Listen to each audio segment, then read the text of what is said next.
What is good, everyone? Minnesota Road Productions here, back with another video for you guys today. This one is actually about to be crazy.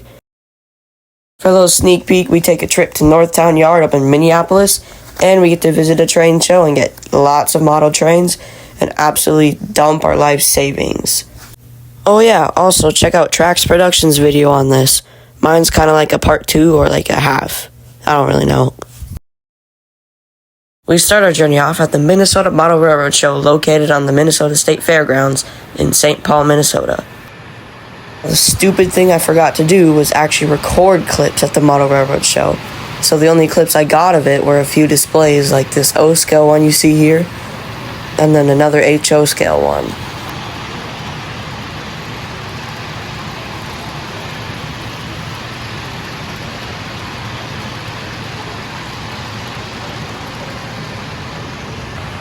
Here's the HO display.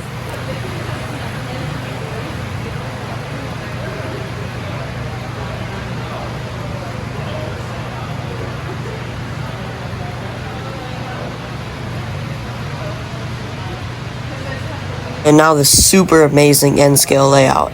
Just look at all this detail, especially in those really tiny locomotives and rail cars.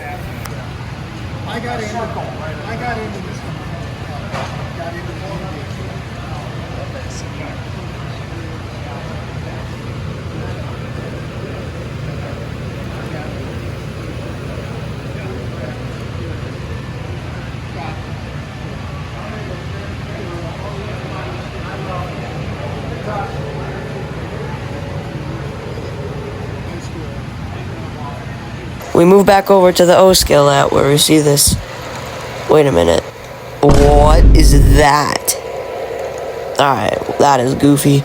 Some Line SD60M. What even is that thing? Alright, let's move on.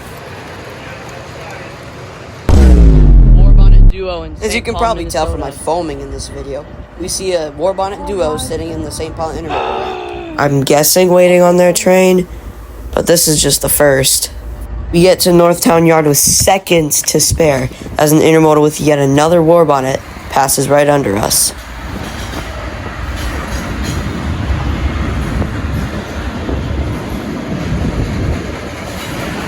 You guys remember that stopped manifest from the previous clip? Here, I'll pull it up right now. That train starts to get moving as we see the DPU under the bridge.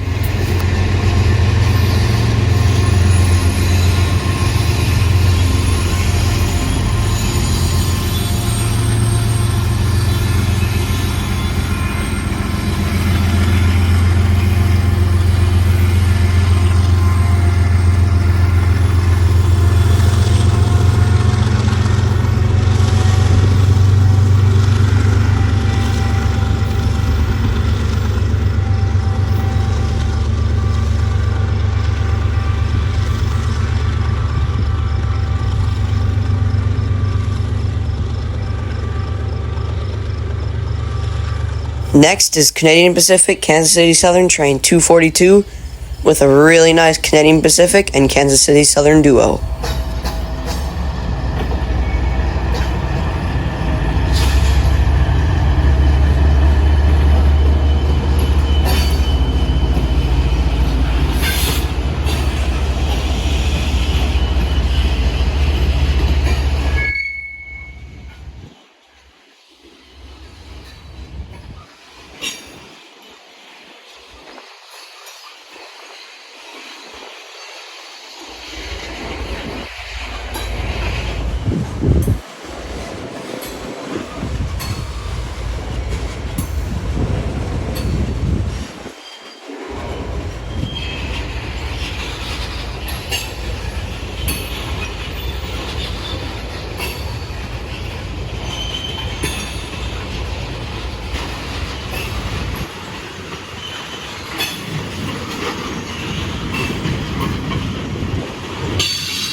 Then, out of the blue, a random power move shows up and then just sits there for a little while, as you can still hear the Canadian Pacific train's DPU chugging up in the background.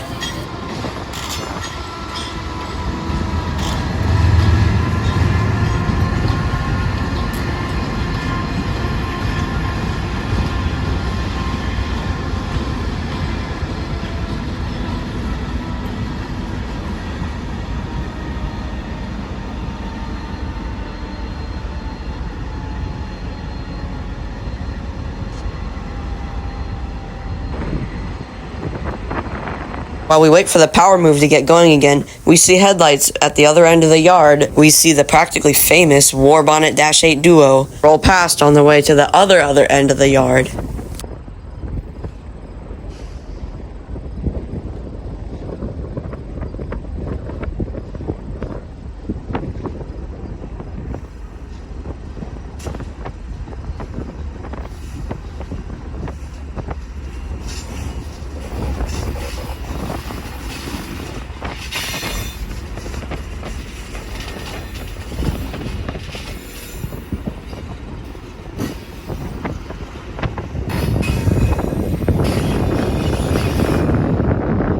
Sadly, we didn't get a horn salute from them.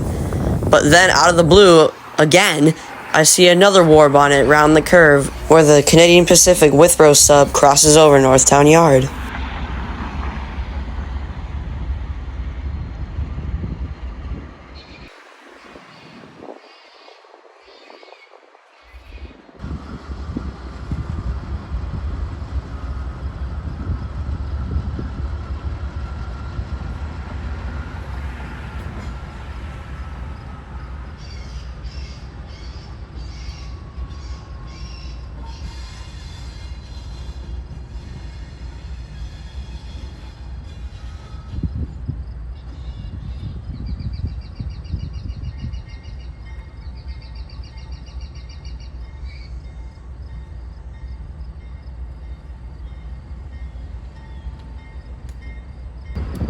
Finally, the power move starts to get moving.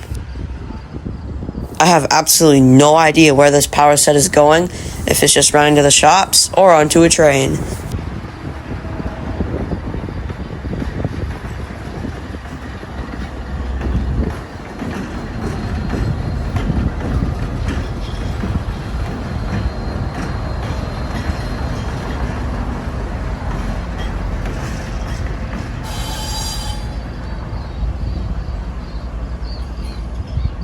Unfortunately, we had to leave Northtown Yard, as my dad was getting sick of us waiting there. So, let's head back home and see what I picked up at the train show for the model railroad stuff. Alright guys, we are back at the house, down at the layout, and I'm going to be showing you guys what I got from the train show. For the review, most of this will be on detail, quality, and functionality for all rolling stock and locomotives. So, let's dive right in. First piece of rolling stock I picked up from the train show is this Intermountain Sioux Line 50-foot boxcar.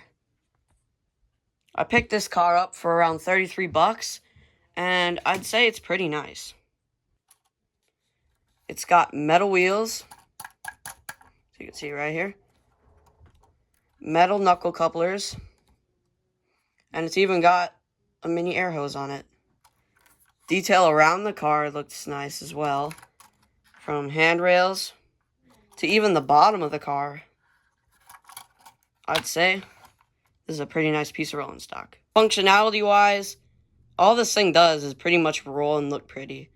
The doors obviously don't open on both sides, and that's about it. Next piece. This next piece I picked up is a customly weathered Milwaukee Road grain car. Whoever detailed this with the weathering did a nice job. Assuming it's an older model because the trucks are plastic with metal, I don't know what you call it, metal frames, the wheel frames, axles, that's what you call them. It's got knuckle couplers too, with the spring, if you guys can see that. Not sure if you can see it, but both sides, functionality-wise, it's kind of the same as the boxcar. Just rolls around, looks pretty on the layout. Forgot to mention, I picked this up for around $10. Surprisingly, at a lower end vendor's table with a lot of other weathered grain cars. So I'd say that was a deal. Next piece. Third piece I picked up at the train show. Oh, it derailed. And it tipped over. Wow. Well, that's not a good start. This next model I picked up is a Bachmann Union Pacific all-rail coal car. Let's take a look at it. Looking on outer detail here, it looks pretty decent. We got your generic handrails, ladders, rotor brake, whatever you call it. And then on the underside, we actually have metal wheels for it. And then your generic plastic coupler. Both sides, they do have springs too. Picked this thing up for only $7. It was at another lower vendor's table, and they had a bunch of these, so I don't know why I didn't pick them all up. There was about 10 of them, and they all looked really mint. Functionality-wise, I don't know if you can take this coal piece out. Something rattles in here, assuming it's more weights. And I have not tried taking the coal piece out because I don't want to ruin it. But if you could probably fit whatever you want into there. Whatever your heart's desires. Next piece.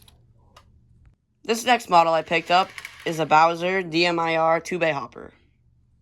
Detail is very nice on this car. Got outer detail. Got your railings, handrails. Lettering looks really nice too. Hold it up close. Top view. Got really good detail. Now on the bottom, got metal wheels. Plastic couplers though, but these ones look okay. No spring though. But yeah, all in all, a pretty good car. Picked it up for around $12, so I'd say that's another steal. On to the next. This next item is a Roundhouse Northern Pacific boxcar. Detail for this is pretty mild. It's an older generation, so you don't want to expect much. We got plastic molds for the top, sides. No opening doors, unfortunately. Bottom is plastic wheels with brass frames. And then you got your generic plastic knuckle coupler. Picked it up for around $15, but funny story is, my friend and I were walking around the train show and some guy pulled up and he gave him this for free. And then my friend gave it to me, which is pretty nice. On to our last car. The last car I picked up is this red Great Northern AccuRail boxcar. Let's take a look at her. Looking into detail here, no opening doors, unfortunately. We've got some good Great Northern text, along with the logo. Metal couplers that are spring-loaded, each side here. Looking on the underside, we got plastic wheels, unfortunately. But we do have something weird. Pins that hold the trucks together instead of actual screws. I've only seen a few models that actually have that. It's kind of weird. I picked this car up for around $10, so not the best, but it works. Let's move on to locomotives. The first locomotive I picked up is this older generation Athearn SD45. Unfortunately, this unit is missing handrails, and I'm still trying to find those. So if you find any, let me know in the comments. Looking on detail for this locomotive, still has its original horn on it. It's got all the basic Athearn stuff. I did attach some newer knuckle couplers on it. You can see right here for both ends. I don't think this is directional lighting unit either, but let's take the hood off and see what we got underneath. Taking the shell off, we have our standard Athearn drive, for the older generations at least. You get a closer view of the motor and all the good stuff. And it does need a little cleaning. When I brought it home, I only cleaned the wheels because they look terrible. So I got the wheels looking nice, and it actually runs better. So let's take it over to the track and run it. Throwing this unit on the track here. Running it with the standard Bachmann controller. Alright, let's give her some power.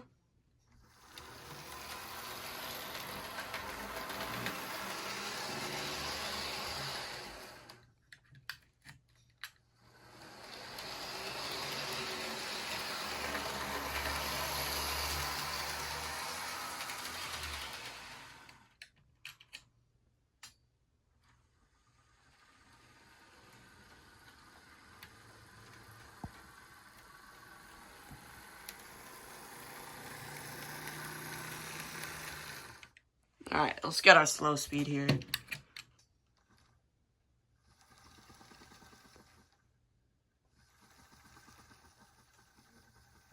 Slow speed's not the best, but what can I tell you? It's an Ather and it'll run.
On to our next locomotive. The second locomotive I decided to pick up from a trade at the train show is this BNSF Athearn Ready to Run GP35 with DCC and sound. Looking at detail on this locomotive, it's got its PTC antenna, radiator, or AC unit I think, and very nice detail along the sides here. Top fans, all look nice, horn. It's got plastic couplers though, as we see from up here. Does not have LEDs on it, standard lighting. Directional lighting too. Of course, it comes with DCC units. And then plastic coupler on the back. And very pretty nice. Funny thing is, I didn't actually buy this locomotive. I got it in a trade with my buddy Caden or Trax Productions. Alright, let's bring this thing over to the track and fire it up. Got our DCS 52 started up. And let's put this thing on the rails.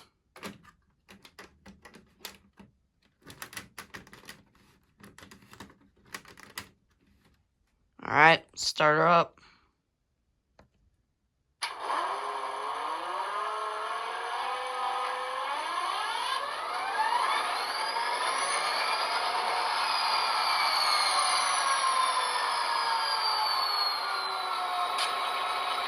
As you can maybe tell, this unit is pretty loud. What's even louder is the horn.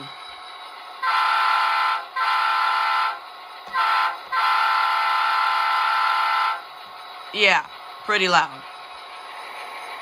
We got our forwards direction.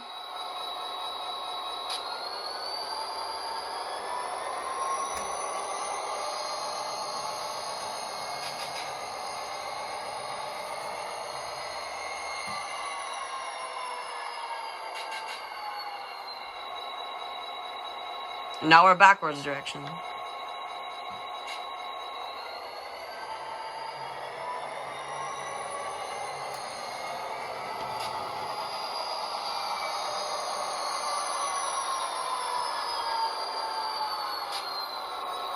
Alright, let's go hook this thing up to some cars.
Last locomotive I got at the train show is this.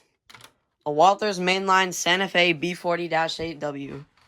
I picked this unit up for around $170, and I'd say it's worth it. Looking at detail, the side view, it's pretty nice.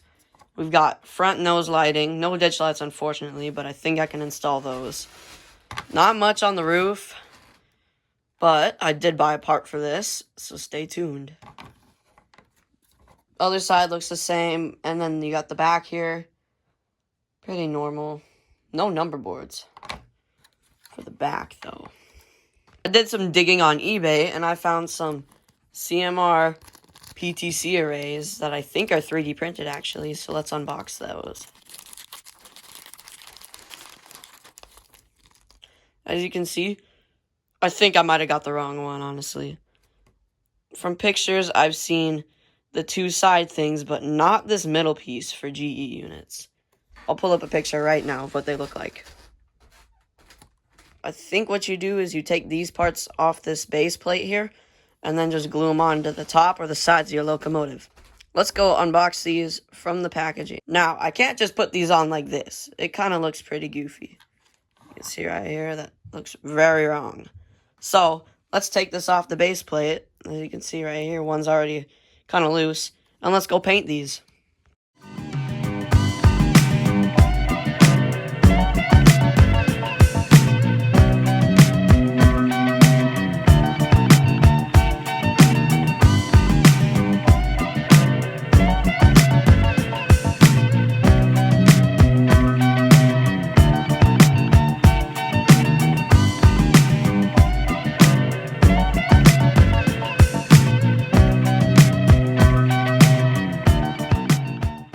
While we wait for those parts to dry, let's test out this thing's functions. Forgot to mention, this thing comes with DCC and sound.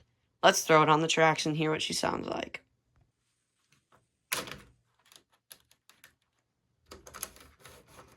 Alright, she's on the rails.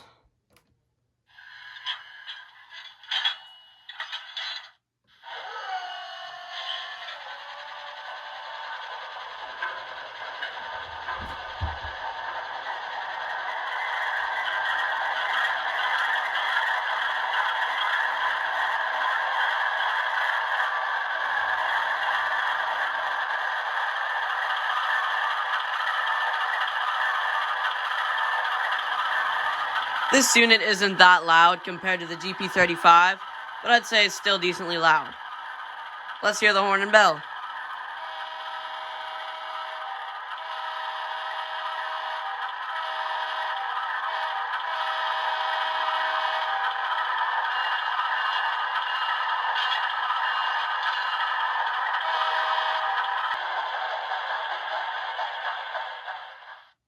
Alright, so sound is pretty neat, other than that stupid E-bell that it has. I'll have to change that in the future. But I'd say this thing is pretty nice with sound too. Alright, let's go put them PTC antennas on. Alright guys, we got the two things painted. So you can see right here, I didn't do a very nice job because I might upgrade these in the future just to make them look a little better on this thing. But anyway, let's install these.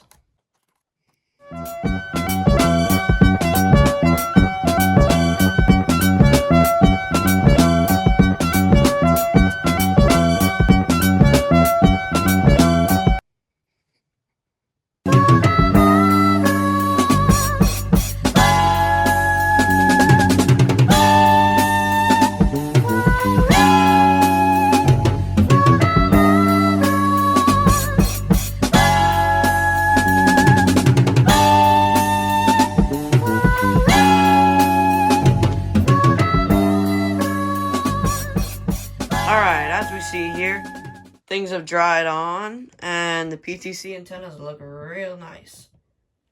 Move the locomotive up here for a better view. Tell me how they look.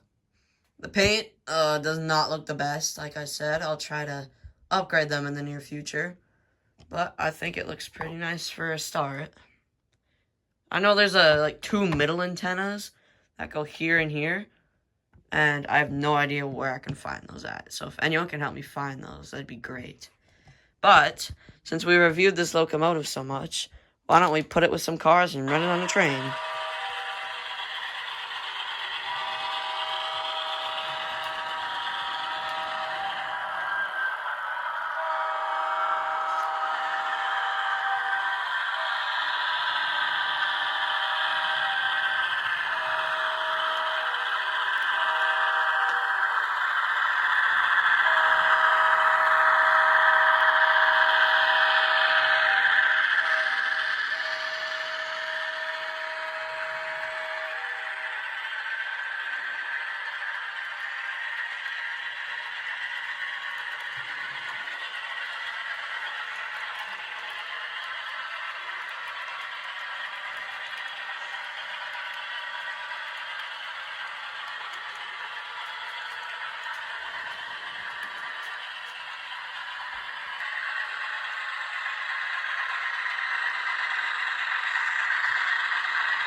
I want to thank you all so much for watching. Also, make sure to go check out Trax Productions and TrainFan 2012 on YouTube.